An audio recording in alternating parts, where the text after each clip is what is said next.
We've all seen the Instagram memes. You've just got to accept what is. You've just got to accept yourself. But it feels impossible, right? It's like, what? My life sucks. Why do I want to accept what is? Today, we're going to break down what acceptance actually is and what people often confuse for acceptance. My name is Sean. I'm a mental health coach, and I work with 40 plus clients a week. I have a 98% satisfaction rating from over 1,200 ratings. So the first major distinction that I want to make is that there is a huge difference between acceptance and resignation. So acceptance is about the present moment, whereas resignation is about the future. So let me give you an example. Let's say that my house is on fire. If I don't accept that my house is on fire, what that means is that I can't do anything about it.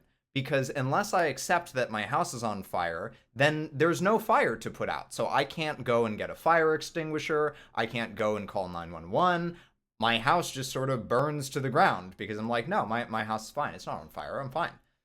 Like that meme of the dog sipping, this is fine. But resignation is about the future. So in the house fire example, if I resign myself to the fact that my house is on fire, it sounds something like this. It goes, well, my house is on fire. There's nothing I can do about it. I guess my house is just going to burn down to the ground. Do you see how acceptance is sort of a part of it where, I am accepting that my house is on fire, but then there is this added component of the future of my house is on fire and there's nothing that I can do about it. So I resign myself to the fact that my house is just going to burn to the ground. When in reality, I might be able to get a fire extinguisher, I might be able to call the fire department. There's all sorts of things that I might be able to do about it. And this distinction is vital because so often when I'm working with people, I see them think that they have accepted something. One of the most common phrases that I hear, especially from men, is, well, it is what it is. And it is what it is a huge pet peeve phrase of mine because it's supposed to be acceptance. It's supposed to sound like acceptance. It is what it is. I just have to accept what is. But in reality, what it actually does is it invalidates you. That you have all sorts of emotions and you say, it is what it is, and you squash them down by saying it is what it is. It says, my emotions don't matter here. I just have to resign myself to what is. So screw those emotions, and you tuck them away. And then they build up and fester and cause all sorts of problems. And so rather than saying it is what it is, one thing that I really encourage is for people to accept the situation. What is the situation? And part of that acceptance is actually looking at the emotional context of it. So, for instance, this is probably a bad example because in this moment you probably need to act very quickly and don't have time to reflect on your emotions, but let's just go with it for now. So let's say my house is on fire. First of all, I can accept that my house is on fire. I can also accept that I'm really freaking scared at this moment because my house is on fire. So to use a better example, let's say that you're in an argument with someone and you two got into a big fight and, stopped talking to each other momentarily. You're giving each other the silent treatment because you got into this big fight. You can accept that that is the situation, and without saying it is what it is, which doesn't acknowledge any of the emotional components of it, you can then start to think about, like, how do I feel about this situation? Which is part of acceptance. It's part of what is present in this situation. Oh, wow, I feel really ashamed about the way that I behaved in this situation. Or, oh, wow, I feel really angry at my partner for the way that they talked to me in this situation. Whereas if I just resign myself in that situation, it's like, well, me and my partner are in a fight and there's nothing that I can do about it. So I guess I'll just, wait for something to happen. And I think that this is a huge part of what causes problems in people's lives is that they take a very passive role in their life. They say, it is what it is, and they just sort of wait for the universe to happen to them, rather than taking the actions that they can take. So again, coming back to the fire example, you can go and get a fire extinguisher. You can call 911. Now, will your house still burn down? Who knows? No one can predict the future. Your house is definitely on fire, and there is definitely a chance that it will burn down. But you can still take the actions to try to get the best possible result. So I have some homework for you. I want you to take some time to think about areas that you feel like you have accepted something about. And I want you to reflect on the question of, have I actually accepted this, or have I resigned myself to it? And a really easy way to tell that is, am I accepting the present moment of this situation, or am I resigning myself to something in the future?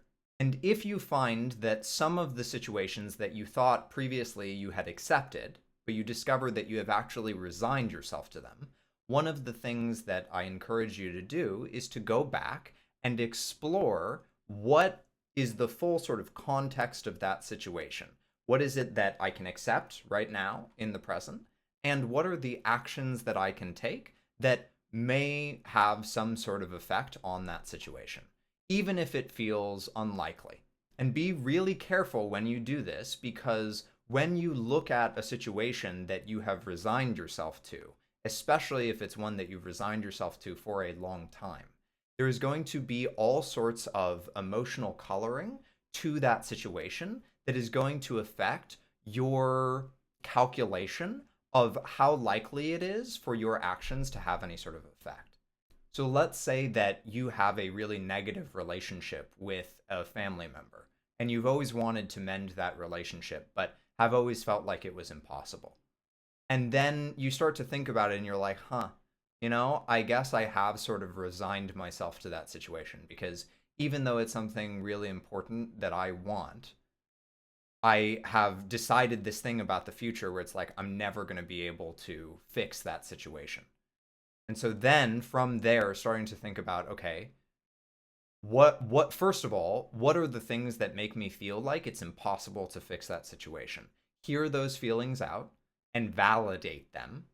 And then from there, as you emotionally process that stuff, then thinking about, okay, now what are the actions that I could take if I did want to have some sort of effect on the situation? Now, this process is hard, so I always encourage people to seek out external perspective. So this could be a friend, family, loved one, partner, whatever. But seek out some external perspective, get some help for this. And if you're really struggling with it, feel free to seek out some professional support.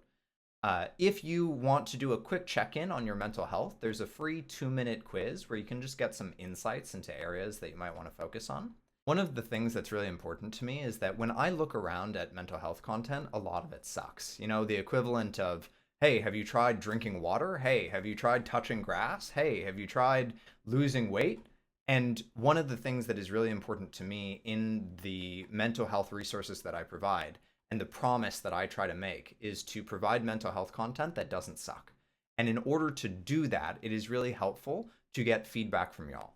So there is a link in the description for a survey that you can take where you can talk about how helpful or unhelpful this was for you, what impact it had on you, and also suggest future content.